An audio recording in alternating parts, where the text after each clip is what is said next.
सन्माननीय कलेक्टर महोदय, उपस्थित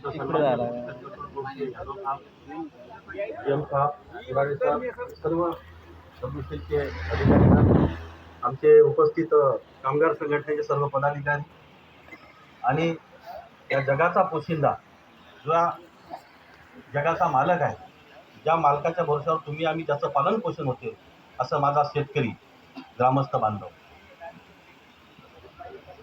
सन्माननीय मंच, या ठिकाणी मी फक्त दोन विषयावर या ठिकाणी चर्चा इच्छितो. आपण शेतकरी या ठिकाणी जे सुनावणी लावली आहे 523 हेक्टरची, तर या सुनावणीमध्ये आपण 523 हेक्टर जमीन एक्वायर्ड काही केली, काय करणार आहात. तर मी वेकुली प्रशासनाला माझे फक्त दोन विषय सांगतो सर, की कोणत्या कायद्याअंतर्गत आपण याचं अधिग्रहण केलं आहे आणि या प्रोजेक्टला आपण कोणती पॉलिसी लावली सांगा. माझ्या माहितीप्रमाणे मी कोल बेरिंग ॲक्टमध्ये एक्वायझेशन केलं आहे. हां, आणि सर एक्वायझेशन हे कोल बेरिंग ॲक्टमध्ये केलं आहे आणि पॉलिसी आहे ते RR पॉलिसी 2012. नाही RL सिटी ॲक्ट RL 2012 हां 13 RL सिटी 13 मध्ये सर नोकरीचं प्रोव्हिजन नाही, 12 म्हणा. 12 मध्ये सर 2012ची पॉलिसी लावली आहे. तर ती पॉलिसी सर 2012ची, आज कोणतं वर्ष आहे? 2026. 12 वर्ष झाले सर. त्या पॉलिसीमध्ये प्रोव्हिजन आहे, एका शेतकऱ्याला पडीत जमिनीला 6 लाख, कोरडवाहूला 8 आणि इरिगेशनला 10 प्लस एम्प्लॉयमेंट. ठीक आहे. तर 4 वर्षानंतर ही पॉलिसी याच्या सुधारणा होऊन त्याच्या शेतकऱ्याचा मोबदला, त्याचा जमीन रक्कम वाढायला पाहिजे. आता 12 वर्ष झाली आहे आणि त्या शेतकऱ्याला किती? 8 लाख 6 लाख. आणि तो जगाचा पोशिंदा आहे, आमचे पोट बिकवतो, त्या माणसाला फक्त 8 लाख. अरे ज्या एकरामध्ये तुम्ही 50-60 करोडचा कोळसा काढता एका एकरामध्ये, आणि त्याला फक्त 8 लाख.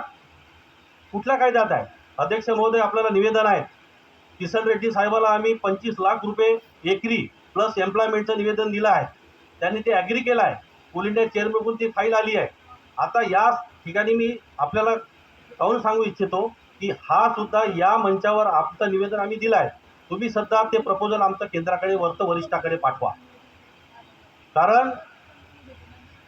कारण मी तुकडोजी महाराजाचा पाईक आहे सर. तुकडोजी महाराजांनी ग्रामगीता कोणत्या उद्योगपतीला दिली नाही, कोणत्या राष्ट्रपतीला दिली नाही, कोणत्या प्रधानमंत्र्यांना दिली नाही. या माझा जगाचा पोशिंदा माझा शेतकरी ग्रामनाथाला दिली. पंढरपूरचा सर मी आश्रम सांभाळतोय. गाव हा विश्वाचा नकाशा, गावावर देशाची परीक्षा, गाव भंगता अवदसा येई देशा. काय परिस्थिती करून गेली आपल्या शेतकऱ्याची.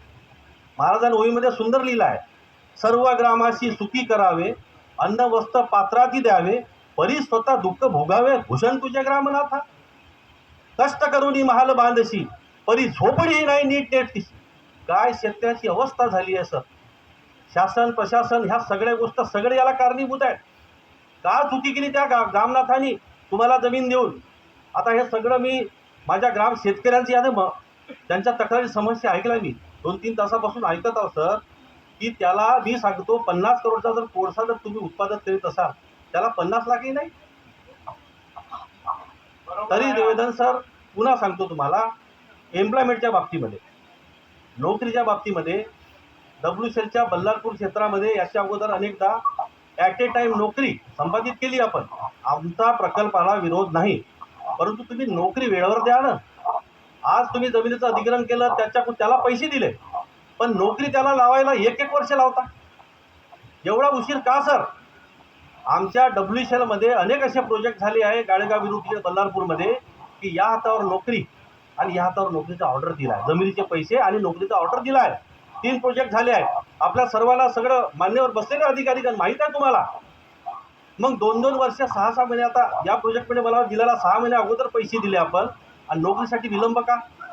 बरं, नोकरी देता सर कोणत्या धर्तीवर देतो आपण नोकरी?